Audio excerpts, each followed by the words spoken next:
Halo, Assalamualaikum warahmatullahi wabarakatuh. Salam sejahtera bagi rekan-rekan semua. Kita bertemu lagi di kelas saya, kelas fotografi aplikatif. Ya, minggu yang lalu sudah saya info terkait riset, pola risetnya itu bagaimana, pengumpulan data, cara rekan-rekan untuk menggali data itu akan sudah saya sampaikan.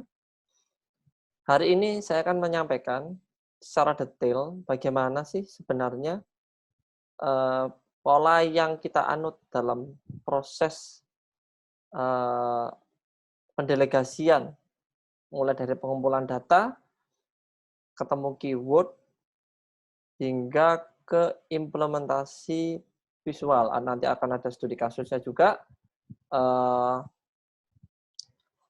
artinya kita melihat bahwasanya fotografi itu bukan bukan saja sebagai aspek, perekam saja ya, artinya sebagai aspek untuk mengambil visual saja, artinya sebagai teknis saja, yang seperti saya sampaikan di minggu yang lalu.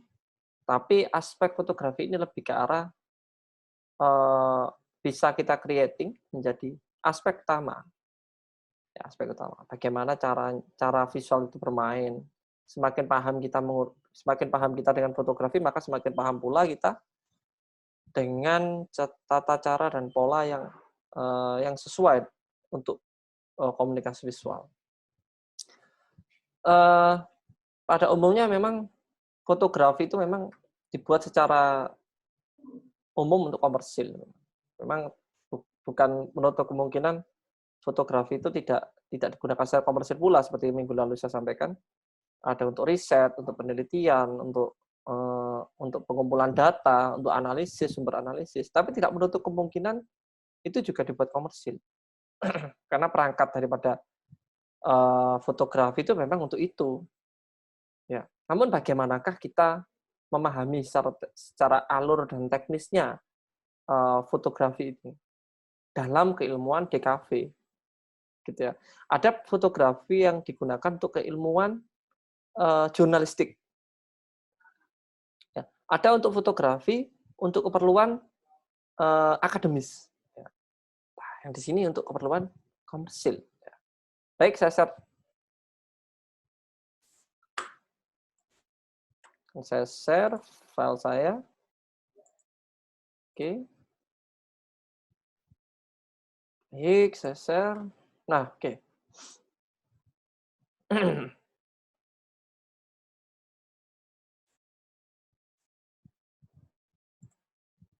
Ya, fotografi korporat. Oke, kita mulai. Dalam fotografi korporat ini, tentunya kita melihat korporat itu kan perusahaan ya, perusahaan artinya corporate identity, korporasi, ya, perusahaan berarti. Nah, perusahaan ini, ya tujuannya suatu perusahaan itu mereka kan berinisiasi untuk memperkenalkan perusahaan mereka sendiri dengan produknya. Nah, ini dua hal yang berbeda tentunya. Apabila Anda masuk ke dalam bagaimana mempromosikan sebuah produknya, maka itu masuk ke fotografi advertising atau komersil advertising, mohon maaf. Tapi ketika itu masuk ke dalam internal, gitu ya, maka fotografi korporat ini lebih ke arah citra, gitu ya, pencitraannya.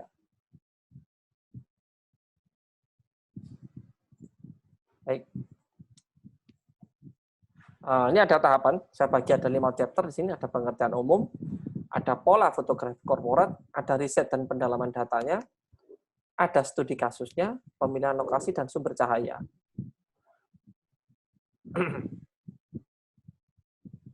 Sekarang kita masuk ke pengertian umum. Pengertian umum fotografi korporat ini hampir sama sebenarnya dengan commercial advertising ya. Tidak jauh berbeda. Ya, perbedaannya hanya pada fungsi saja. Perbedaannya fotografi korporat ini lebih pada menekankan fungsi gambar ke sejumlah media tertentu. Biasanya, contoh misalnya media tertentu dalam artian yang saya maksud adalah untuk mengangkat citra perusahaan, ya, misalnya company profile, kalender, ya bersifat eksternal memang, tapi mengurai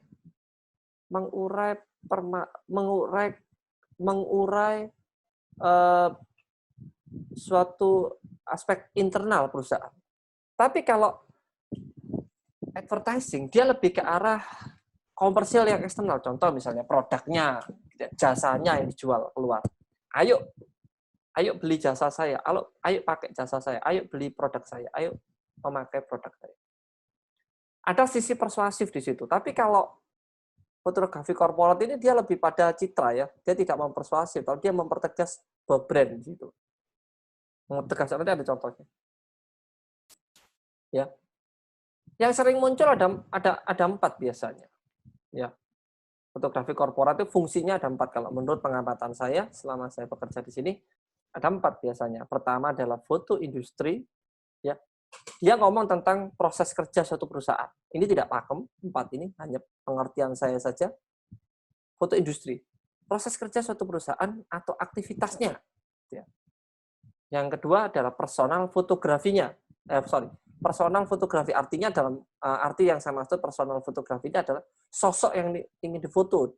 Misalnya direktur suatu perusahaan, jajaran manajerial, guru, kepala sekolah, dosen, rektor, dan sebagainya. Ya. Kemudian lebih ke arah citra perusahaan. Ya, ada company profile, ada kalender, ada brosur, dan sebagainya. Yang terakhir adalah ada ambience media. Ya. Biasanya untuk apa? Misalnya untuk poster perusahaan, untuk hiasan dinding, ya, untuk interior dan sebagainya. Biasanya untuk apa ya? Lebih ke arah seni ya, lebih ke arah seni. Tidak jarang sebuah perusahaan itu akan muncul atau akan memunculkan benchmark produknya gitu ya. Akan memunculkan korelasi produknya. Kira-kira produk saya ini apa sih? Kira-kira apa yang sih yang harus saya lakukan dengan produk saya? Itu biasanya mereka akan menempelkan dalam sebuah visi misi perusahaan, kemudian ditempelkan di entah itu ruang masuk, ruang kerja, atau ruang meeting dan sebagainya. Biasanya begitu. Ya. Oke. Yang ambience media mungkin tidak saya contohkan, tapi yang penting 3 ini ya. 3 ini. Baik, ini pertama. Di sini saya pernah memotret apa ya? Untuk aktivitas gitu ya, aktivitas perusahaan. Jadi aktivitas perusahaan seperti Batavia Air, Merpati ya, dan sebagainya. Ini juga termasuk aspek dalam fotografi corporate. Ya, aspek dan kinerja kita. Ya. Tergantung keyword yang ingin disampaikan sebuah perusahaan, tapi kalau kita menangkapnya adalah sebuah proses yang ingin difoto, maka kita harus memfoto. Ya. Tekanannya tentunya pada banyaknya objek yang kita foto. Banyaknya objek yang kita gali dalam lapangan itu akan membutuhkan waktu yang sangat lama, berhari-hari. Mungkin seminggu kita bisa motret terus-menerus. Ya, ini suatu proses di perusahaan, juga suatu pabrik ya, kerja pabrik atau mungkin pabriknya yang difoto. Ya. Nah, ini perusahaan AC, Gutner, ya, Gutner. Ada aktivitasnya, ada aktivitas yang ingin disampaikan di sini, ada ya ada settingan di sini, ada settingan. Tapi settingan ini lebih ke arah sebuah proporsional pencitraan dirinya, pencitraan perusahaan tersebut. Bagaimana perusahaan tersebut muncul, menjadi ada dan diilhami oleh banyak hal, gitu ya. Yang ini jangan diabaikan, hanya hanya layout saja di presentasi. Seolah-olah ada kinerja, ada tim kerja. Biasanya gunanya ya macam-macam, tidak saja untuk company profile, tapi dalam hal ada proses yang ingin dikembangkan di situ. Tujuannya untuk apa? Untuk proses itu ya, untuk ke media, misalnya untuk kebutuhan-kebutuhan yang lain ya. Tapi kita memfoto lebih penekannya ada pada aktivitasnya gitu ya, pada aktivitasnya. Misalnya untuk annual report, medianya nanti dan sebagainya. Kita tidak merujuk pada media kalau yang itu, tapi merujuk pada aktivitas. Nanti kalau ada media ada sendiri nanti. Ya. Yang berikutnya setelah ada aktivitas, ada personal fotografi korporasi. Nah, di sini kita bertugas untuk memfoto jajaran direksi. Nah, misalnya, yang saya contohkannya ada Direktur Utama PT PJB, foto. Berdasarkan sosoknya yang ingin digali. Kebutuhan untuk apa ini? Untuk buku, untuk apa, dan sebagainya. Tapi kita gali sisi personality-nya. Gitu. Sisi sosoknya itu yang digali. Jadi sangat menonjol sekali personalnya ini. Gitu. Berbeda dengan sebelumnya. Sebelumnya hanya aktivitas saja. Meskipun kita setting, yang ini contohnya yang disetting, yang sebelumnya itu yang tidak disetting. Ya, ini sama-sama foto aktivitas sebenarnya.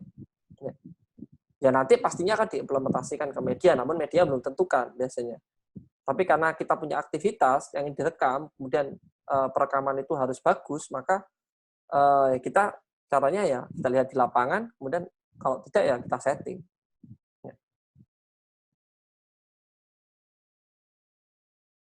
Nah, ini berbeda. Perbedaannya ada pada sosok penggalian personality. Personality, sosok pemimpinnya ini bagaimana.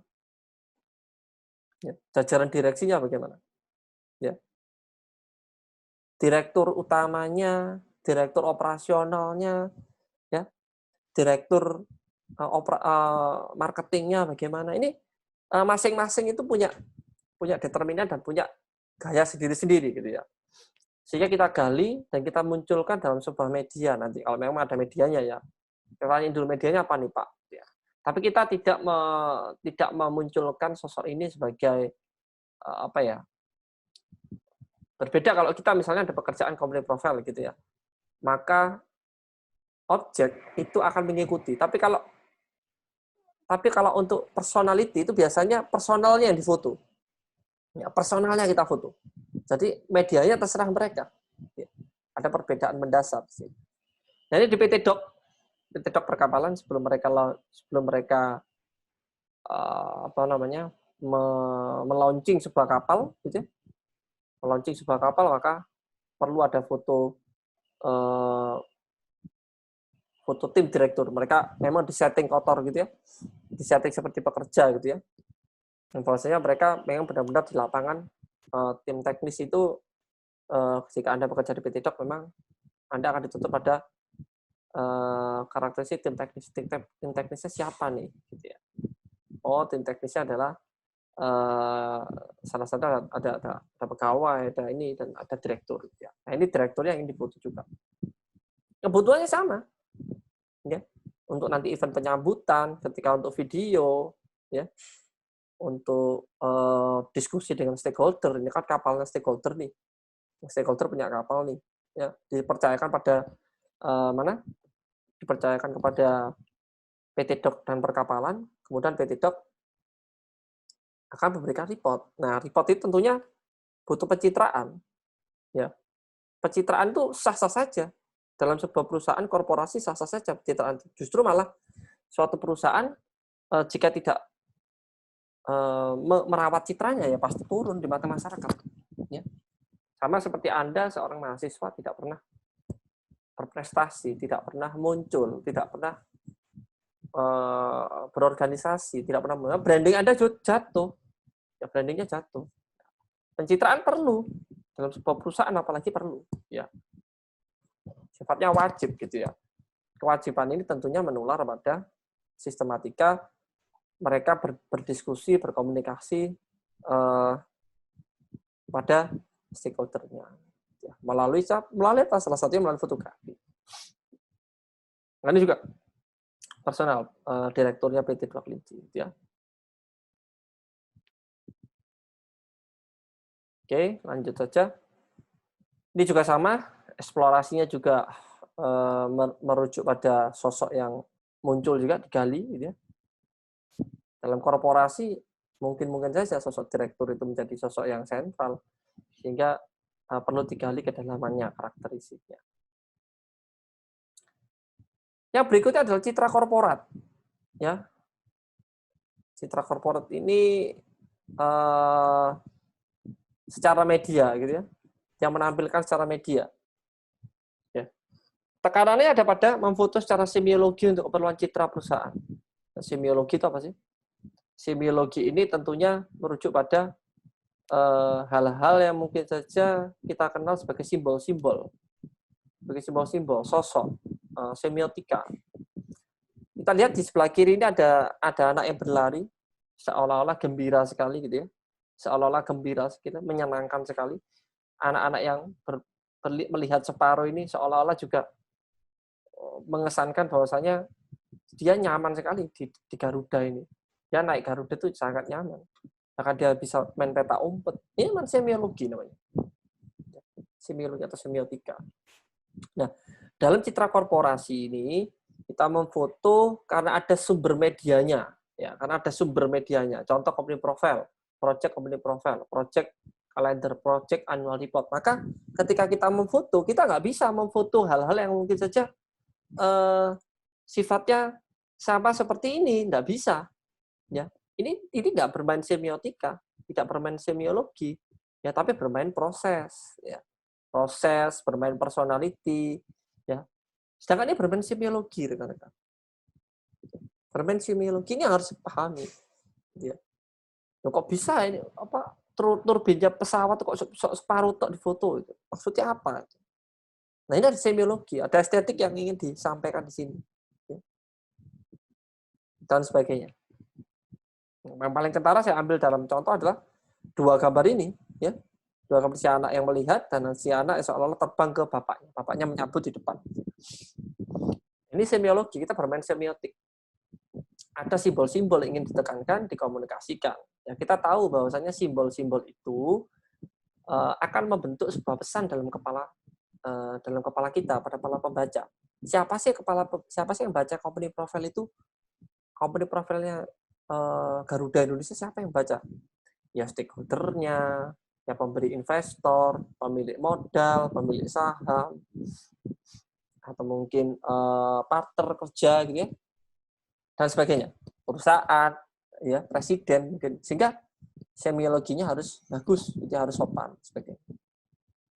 Contoh berikutnya lagi, ya BNI, ya ini juga bermain semiologi, semiotik, ya. Ada unsur yang berurutan yang ingin disampaikan pada masyarakat, bahwasanya penggunaan masyarakat itu punya determinan untuk dikembangkan menjadi hal-hal yang mungkin saja menarik untuk dilihat. Karena fotografi dalam hal korporat ini menariknya adalah kita harus tahu visi dan misi sebuah perusahaan. Kita harus tahu kira-kira keyword-nya apa. Kita harus tahu apa sih perusahaan ini gitu ya, bergerak dalam bidang apa sih. Tadi dalam bidang bank. Oh, berarti ada tadi dalam bidang Garuda, maka korporasi warnanya ada dominan biru gitu ya. Biru itu dominannya apa sih, larinya kemana sih, temennya apa sih biru itu gitu ya. Biru temennya hijau, oh biru temennya ada bisa coklat gitu, ada di palet warna itu kan ada itu ya, larinya kemana itu kan jelas biru itu ya. Makanya biru itu temennya di sini, tata letaknya ini jelas semua, ini biru, hijau ya. Yang ini adalah ambience-nya ya, kecil-kecil ini ambience saja. Ya, ini warna BNI ya, tentunya korporasinya kalau kita motret ya warnanya harus sesuai dengan itu. Ya, nggak bisa kita memotret warnanya hijau gitu ya, atau warnanya hijau. Warnanya misalnya apa? Hitam misalnya, coklat ya, itu nggak sesuai dengan warna korporasi. Maka warna korporasinya apa dulu nih? Ya, dipelajari dulu nih. Oh, ternyata warna korporasinya adalah warna orange. Maka visual yang kita munculkan dalam fotografi itu ya arahnya ke sana. Wah, ini juga nih, ya, pelabuhan Indonesia. Ya, kalau kita lihat ini dia punya ide gitu ya, bagaimana ide itu dikembangkan pada kertas-kertas gitu ya, kertas-kertas yang unik, terus kita implementasikan dalam kalender, ya, digambar satu persatu, dipotong, dijadikan sebuah desain gitu ya, dijadikan sebuah desain. Nah, apakah mungkin, Pak? Ya mungkin aja. Ya, dia bermain semiotika di sini. Ya, dia bermain semiologi di sini. Ada simbol-simbol ingin ditawarkan. Gitu ya. Ada simbol-simbol ingin ditawarkan. Dan simbol-simbol ini tentunya punya keunikan sendiri-sendiri ya. Ya, punya keunikan sendiri. Oke, kita masuk ke keyword visual. Apa sih keyword visual? Kita tidak bisa memotret hal-hal yang tadi ini jika kita tidak punya keyword, gitu ya. Kita harus punya keyword. Keyword ini seolah-olah adalah dia sebagai titik, gitu ya. Titik di mana antara konsep dengan gambar. Ya. Itu di tengah-tengahnya ada keyword. Nah, coba saya simulasikan seperti ini. Saya coba masuk ke halaman ini saja.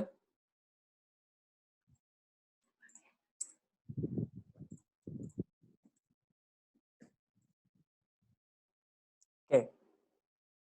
Di sini adalah keinginannya audiens atau konsumer. Atau korporat. Ya. Ini keinginan korporat atau visi misinya nih, korporasi. Di sini adalah visual kita. Ya, visual kita. Visual kita di sini. Saya sebut VS ya. VCL. Nah, keyword itu di sini, perpotongan. Ini keyword.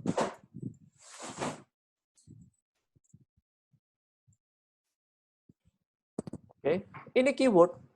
Ya. Ya, ini keyword. Saya sebut ya. Keyword. Warnanya biar muncul ya. Nah, ini keyword. Keyword itu di sini, teman-teman. Keyword itu di sini. Jadi di sebelah kiri itu ada sebelah kiri saya, di sebelah kiri monitor saya ya. Itu dia terdapat keyword, terdapat data gitu ya. Data perusahaan, visi misi, keinginan, pencapaian perusahaan itu sendiri, sosok siapa perusahaan itu sendiri. Dia ingin ngomong apa sebenarnya? Dia ingin ngomong apa dalam visual ini? Ya. Dia ingin ngomong apa sebenarnya? Kalau dia ingin ngomong, saya ingin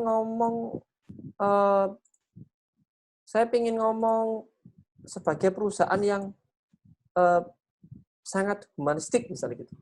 Sehingga oleh karena itu saya sangat concern dalam hal-hal yang bersifat sosial. Contoh bantuan ya.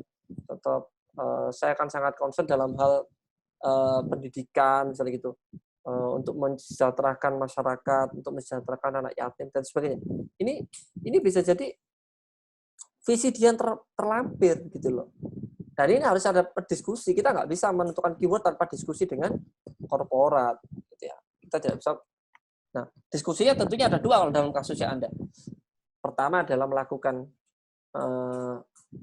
wawancara atau diskusi dengan pemilik korporasi, atau dalam kasuistis tugas nanti Anda tidak perlu wawancara gitu ya. Anda perlu menangkap ya, misalnya Anda perlu melakukan observasional mendalam ya, ada data di situ baik melalui observasi, baik melalui superkuesioner mungkin kalau perlu ya. Sehingga benar-benar Anda itu punya chemistry keyword nantinya. Anda punya keyword yang kuat ya. Jadi keyword ini tidak saja hadir tiba-tiba muncul gitu ya. Tiba-tiba muncul keyword itu enggak. Nah, keywordnya apa dulu nih? Ini berasal dari mana keyword ini? Ya. Kalau keyword ini ternyata berasal dari konsep yang benar, pasti hasilnya benar. Kalau keyword ini berasal dari konsep yang mengira-ngira, hasilnya pasti begitu. Gitu ya. Namun perlu kita ketahui bersama, keyword itu dalam penggalian ada dua gitu ya. Kalau saya dalam pengalaman saya, pertama adalah keyword itu sudah ditentukan oleh korporatnya. Yang kedua kita harus menggali keyword sendiri. Ini dua perbedaan. Maka ada dua proses kerja yang berbeda. Kalau kita menyusun keyword lebih dahulu, maka kita harus menyusunnya terlebih dahulu dan menjadikannya visual. Tapi ketika keyword itu sudah kita dapatkan, maka harus kita lakukan adalah brainstorming. Ya, ini berbeda. ketika keyword belum didapatkan, maka kita harus pencarian data, kita harus tahu nih apa nih saja, tetek bengeknya apa nih. Tapi kalau ini sudah ketemu dan keyword itu sudah ditentukan oleh perusahaan atau korporat, maka yang perlu kita lakukan adalah brainstorming. Ya, kita kasih studi kasus nih. Saya punya studi kasus. Mohon maaf. Oke, saya punya studi kasus di sini.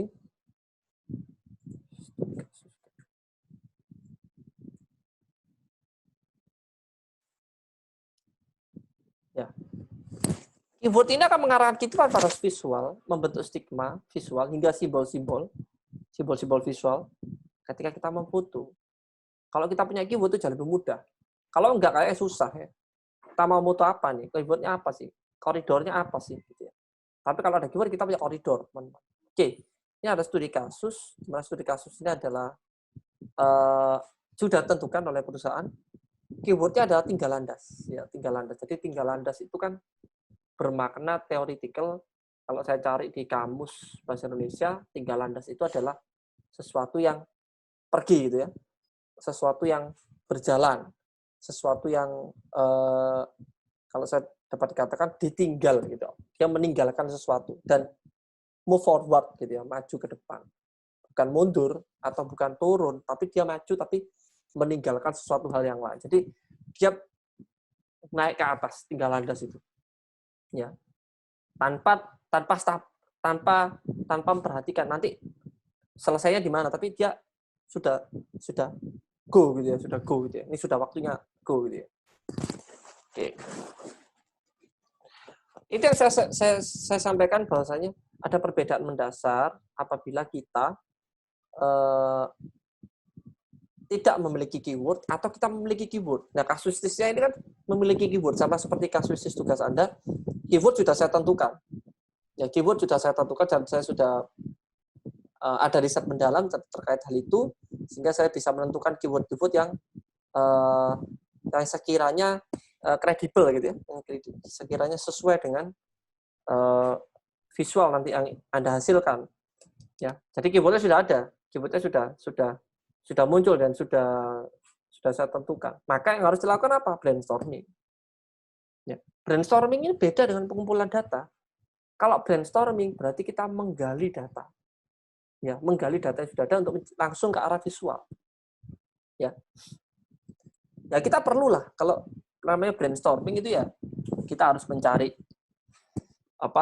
membaca literatur, membaca referensi, berdiskusi dengan rekan atau tim atau kelompok, mencari simbol-simbol customer kita. Kalau customer Anda kan Surabaya, maka siapa sih Surabaya itu? Ada apa sih Surabaya itu?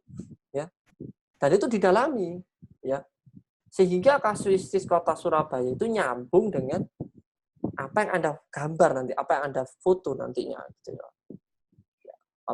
Kalau ngomong tentang korelasi Surabaya berarti ada beberapa hal yang ingin ditonjolkan. Ya. Tapi ada pahami keywordnya apa itu. Ya. Jadi saya mengacu pada tinggal landas saja ya. Nanti silakan dikembangkan sendiri. Kira-kira kalau tinggal landas apa sih? Ya.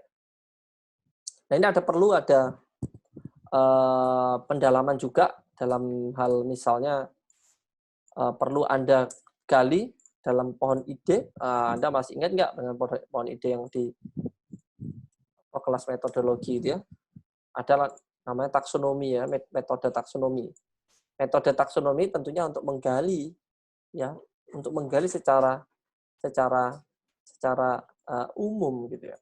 Saya sebut di sini tinggal landas, TL, tinggal landas. Tinggal landas itu apa sih teman-teman? Ya, pergi ke depan, ya pergi ke depan saya sebut PK gitu ya, saya singkat PK. Ya, menerbangkan, menerbangkan saya sebut M. Tinggal landas itu apa sih teman-teman? Oh, tinggal landas itu adalah bersiap diri sebelum terbang kan gitu. B, bersiap diri BD gitu ya. Tinggal landas itu apa sih teman-teman? Kita harus stabil di atas. Stabil STA, stabil di atas. Tinggal landas itu apa sih teman-teman? Ya, tinggal landas adalah kita bersama-sama untuk tiga landas itu nggak mungkin terbang sendirian. Ya mungkin sih, tapi korelasi tiga landas itu kan dalam sebuah korporasi itu kan bersama-sama ya, bareng-bareng. Nggak mungkin sebuah perusahaan korporasi dia terbang sendirian. Dia muncul sendirian, dia menonjol satu orang saja, nggak mungkin kayaknya. Ya, sebuah tim sepak bola tidak akan pernah menang jika dia mengandalkan satu orang saja untuk mengegolkan. Contoh Barcelona itu ya kemarin. Dia mengandalkan Messi, tapi nyatanya tambah kalah sama Bayern Munchen ya 8-2 kalau ya. Nah, itu bersama-sama berarti. Saya singkat BRS. Nah, ini adalah taksonomi, metode taksonomi. Artinya, metode taksonomi ini kita lingkari. Ya. Ini adalah pola ide kita. Ini ide dasar ya. Artinya pola ide dasar ini pola yang mungkin saja merujuk pada hal-hal yang bersifat sederhana sekali, rekan-rekan. Jadi kalau yang saya contohkan ini ya perlu pendalaman nanti teman-teman.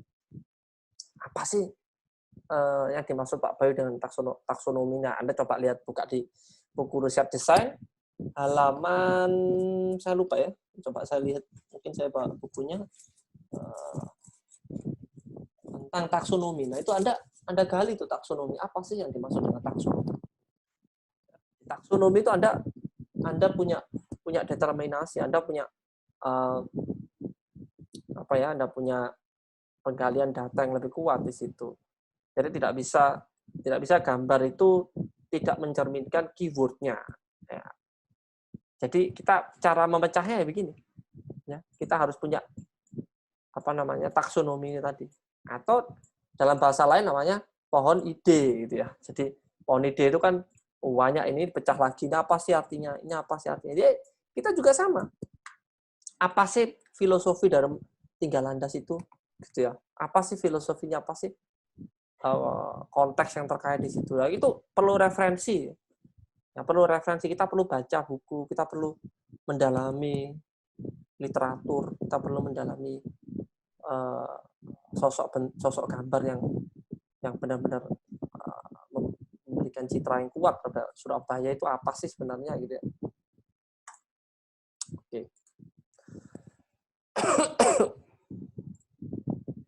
Lanjut lagi ke sini.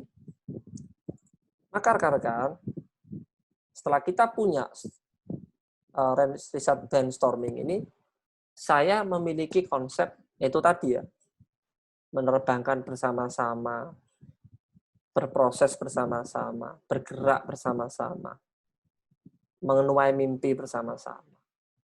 Berhasil juga. Jadi ada sistem kerja tim di situ. Tinggalan nggak mungkin sendirian dong. Kenapa nggak mungkin sendirian? Karena di situ ada kerja tim. Ya, perusahaan, korporasi itu pasti kerja tim, bukan satu orang. Meskipun direkturnya itu pintar, meskipun timnya itu juga solid, ini pasti kerjasama.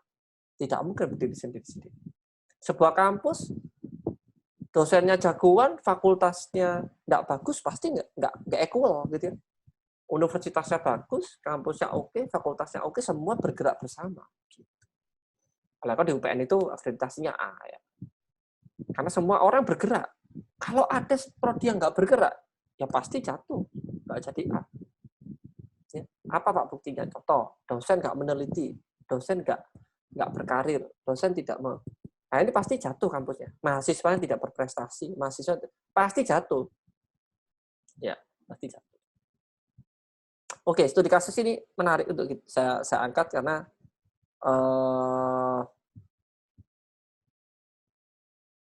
ini menarik ya. Ini salah satu contoh saja. Ini saya contohkan. Saya punya beberapa, tapi ini yang paling mudah ini. Paling mudah maksudnya. Ya. Meskipun ada di depan-depan juga ada contoh saya gitu ya. Tapi ini yang paling mudah saya beda. Nah, tiga landas di sini berarti artinya saya gambarkan sebagai simbol main layang-layang. Loh, kok bisa Pak tiga landas ini masuk ke simbol main? Nah itu tadi yang di depan tadi saya sebutkan. Bahwa sebenarnya ketika kita memfoto korporasi, kita itu sebenarnya bermain semiotika. Ilmu semiologinya bermain di situ. Maka apa sih semiologi itu? Ya, itu kita harus tahu. Ya, apa sih semiologi itu? Ya. Oh, kita bermain simbol, kita bermain peran di situ. Ada simbol-simbol, ada ikon-ikon yang muncul. Tiga landas saya ikonkan dengan bermain layang-layang. Nah, ini menjadi sesuatu hal yang unik ke depannya gitu ya. Sehingga korelasi gambar saya adalah seperti ini. Pertama dia menyusun layang-layang itu sendiri bersama-sama seolah-olah ini bisa dibesarkan. Ini ada teksnya, kurajut harapanku untuk menghiasi angkasa mencapai batas impian. Ini foto ini pernah saya lombakan di internasional, ini juara 2 kalau nggak salah. Juara 2 saat itu dengan rekan-rekan saya, dengan tim. Nah ini berlanjut ya setelah bekerja dalam tim, ya kan nomor 3 landas kan itu kan berarti sesuatu hal yang simbolnya itu kuat di bawah itu. Kalau kita menerbangkan layang-layang, kalau kita nggak ada kerja sama tim itu nggak bisa. Ya. Nah, bisa sih mau menerbangin lari itu bisa, tapi ya susah. Harusnya ada kerja tim lah. Ya. Siapa yang merajut, siapa yang menerbangkan itu jelas di sini. Ya bersiap menerbangkan. Ya. Ketika Maret, April, Mei ya, ketika layang-layang itu tidak bisa diterbangkan, maka setiap orang harus lari bersama-sama untuk menerbangkan gambar itu. Menerbangkan layang-layang. Kalau tidak bisa terbangkan berdua, maka semua orang harus menerbangkan bersama-sama. Nah, ini coba. Ada gambarnya. Ini juga ada teksnya. Aduh, nggak kelihatan ya. Kembangkanlah apa dia? Coba saya juga nggak tahu. Lupa ini. Ada JPEG-nya tapi tidak perlu saya. Tapi ada teksnya. Saya kasih teks di sini. Teks ini penting untuk menjelaskan gambar. Fungsinya apa? Ya, ini difoto ketika musim panas sekali. Ya, di tengah sabana di daerah Juanda sana. Itu foto kemudian diimplementasikan. Nah, ketika difoto dan diimplementasikan, gambar-gambar di atas itu memiliki determinasi untuk menjelaskan dan berkorelasi dengan bulan. Ini bulannya bulan apa sih? Oh, bulan Mei Juni. Setelah dia tidak bisa menerbangkan, maka dia menerbangkan di sini. Dia berusaha menerbangkan sampai akhirnya terbang. Oh, sorry, ini kebalik nih. Mei, Juni, Juli harusnya di sini ya. Ini kebalik nih ya. Coba saya copy dulu ya. Ini kebalik. Harusnya begini.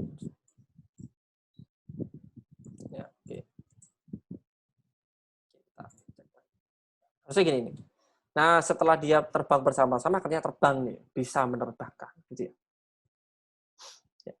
Setelah kita bisa menerbangkan, maka layang-layang yang lain pun ikut terbang. Lupa, layang-layang kok satu tiba-tiba banyak di sini. Nah, ini menurut literatur yang saya dapatkan, observasi yang saya dapatkan di korporasi tersebut, ternyata korporasi itu memiliki sejumlah anak perusahaan. Jadi anak perusahaan semen Gresik itu punya anak perusahaan lagi. Ya.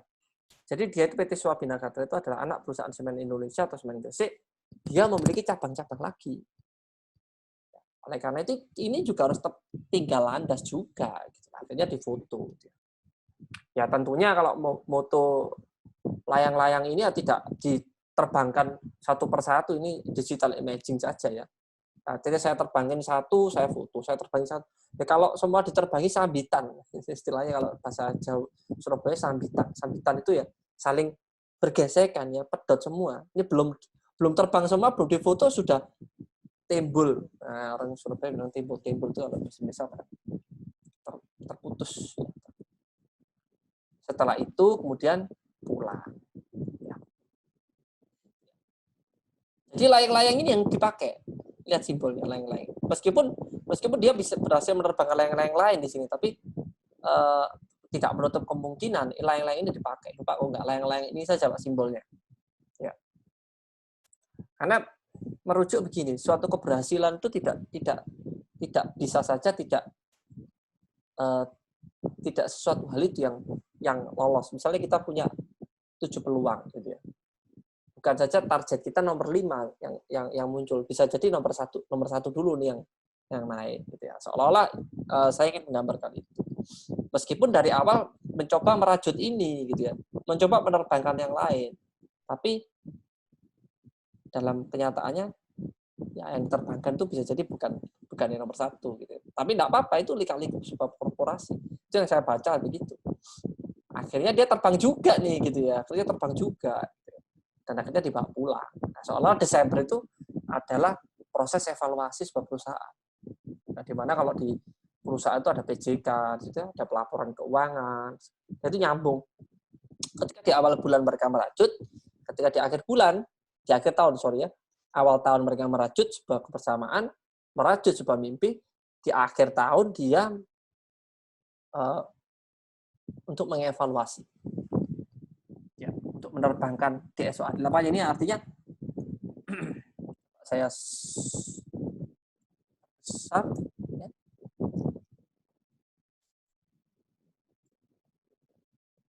Matahari telah selebar lengan saat langit yang merah memudar.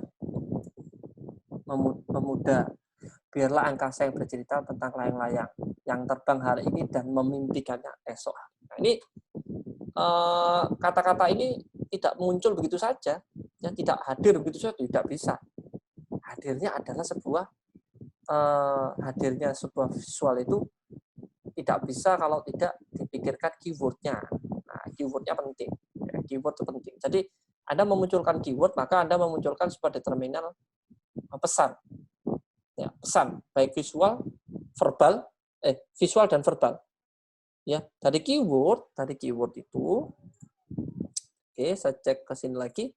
Dari keyword itu maka muncul determinan 2 faktor. Ya. Determinannya 2 faktor. Apa Pak determinannya? Pertama adalah dari keyword itu adalah konsep visual KV dan konsep verbal KVR. Jadi dalam keyword itu ada 2 munculnya, ada konsep verbal dan konsep visual. Jadi atau konsep visual dan konsep verbal gitu ya. Maka oleh karena itu tidak bisa dipungkiri bahwasanya hasil daripada desain yang saya hasilkan atau saya munculkan dalam korporasinya itu akan selalu berkaitan, ya, keywordnya, teksnya itu akan selalu berkaitan dengan gambar gitu ya. Oke. Balik meneh. Oh, ini lupa saya. Ini harusnya di-delete. Oke. Berikutnya setelah sebelum Anda foto, tentunya Anda harus memperhatikan harus memperhatikan cahaya. Anda cek ya, Anda cek buku saya di buku ajar fotografi itu, kalau tidak salah di situ menyampaikan bahwasanya, coba saya cek, pemilihan lokasi ini kayaknya. Saya edit saja ya teman-teman ya, langsung ya. Saya edit di sini ya. Ini pemilihan lokasi ya. Nah, setelah itu pemilihan lokasi, ya. Saya ulangi lagi. Dalam memilih lokasi, ya, memilih tempat, maka Anda harus punya data yang akurat terkait ya, keyword yang diterjemahkan ke storyboard terlebih dahulu. Jadi kita harus bikin storyboard ya. Kita nggak bisa loh potret tanpa storyboard, nggak bisa loh. Ya, semua mahasiswa fotografi aplikatif itu memakai storyboard. Tidak ada ceritanya tidak memakai storyboard. Ya, jadi harus bikin storyboard. Storyboardnya harus ada tuh. Ya. Apa storyboard itu ya? Tidak perlu saya bahas. Storyboard itu apa? Ada step by step-nya. Semua foto yang saya gambar itu ada step by step-nya dan itu terukur. Tempatnya bagaimana, korelasinya bagaimana, lokasinya bagaimana, tempatnya itu foto bagaimana, nanti saya gambar tuh sketsa, cuman saya cari nggak ada gambar-gambarnya. Ya. Tapi saya sketch. Oh, ini tempatnya kayak gini. Saya sendiri saya yang keyword, saya nyeket, saya mencari model, saya memoto, ya. Tentunya dibantu Pak Afif. Kebetulan saya minta bantuan Pak Afif saat itu. Tapi semua saya kerjakan sendiri. Ya, artinya dalam paket itu saya kerjakan sendiri, kecuali yang terbang layang dengan mengarahkan gayanya adik-adik. Dibantu dengan Pak Afif. Kita berdua saja. Tapi secara keseluruhan saya semua itu.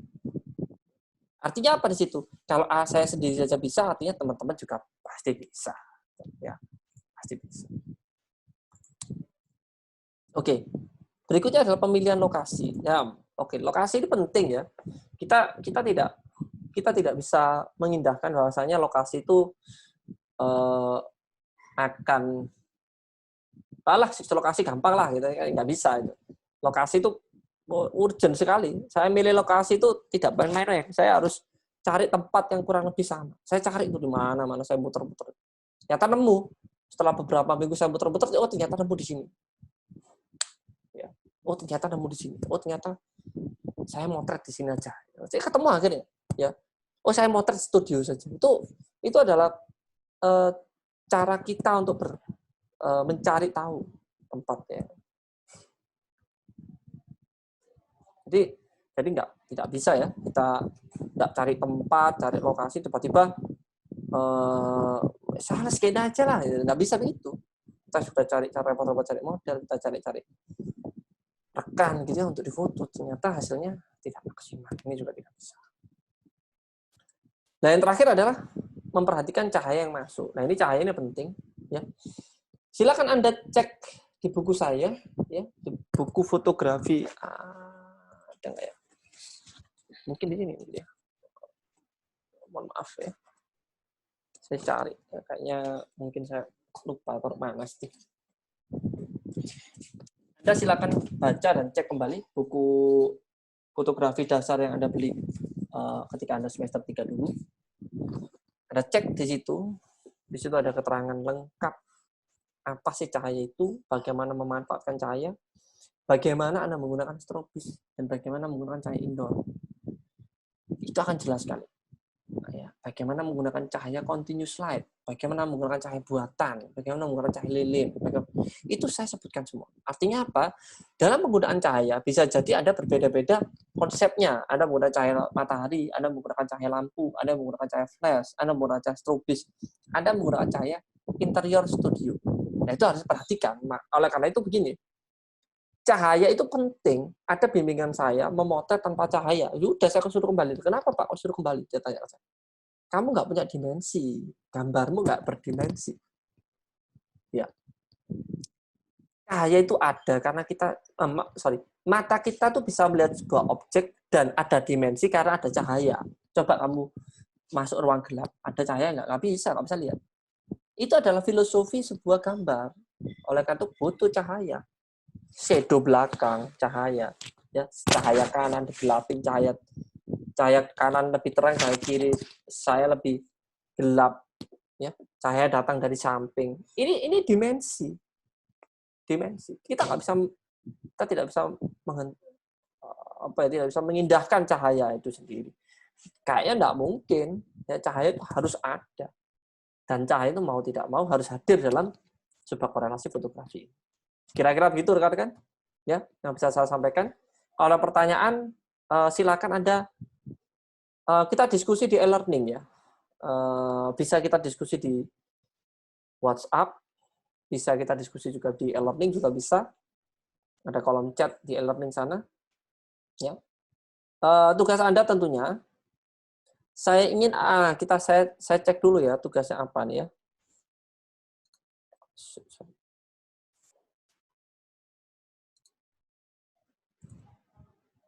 Oke, tugas Anda adalah, nggak ada ya, tidak ada nih ya, masih tidak ada, tapi Anda sudah harus punya gambaran gitu ya. Jadi artinya rekan-rekan harus punya, kalau di sini sudah saya tunjukkan sudah saya tunjukkan bagaimana menggali brainstorming, maka saya ingin Anda punya taksonomi, metode taksonominya bagaimana? Ya, sebelum difoto itu. Taksonominya bagaimana? Pengembangannya bagaimana terhadap kasus yang saya berikan itu? Dikembangkan bagaimana tuh pengembangannya? Apakah pengembangan itu menjadi equal di masyarakat gitu ya? Korelasinya bagaimana? Silakan setiap tim mendiskusikan dengan saya, dan setiap tim juga berdiskusi, mengasistensikan melalui WhatsApp atau melalui online. Ya, saya kira melalui online dulu ya. Dalam waktu dekat ini online dulu. Nanti yang terakhir-terakhir itu udah online, enggak apa-apa. Karena ada proofing visual. Oke, saya kira itu rekan-rekan. Saya sudah berbicara kurang lebih 1 jam. Semoga rekan-rekan juga sehat. Diberikan karunia dan hidayah oleh Allah. Selalu dijaga agar rekan-rekan bisa mengikuti perkuliahan dengan baik. Gitu ya. Assalamualaikum warahmatullahi wabarakatuh. Selamat mengerjakan tugas. Ya, silakan hubungi saya jika ada yang kurang. Assalamualaikum warahmatullahi wabarakatuh. Salam sejahtera bagi kita semua.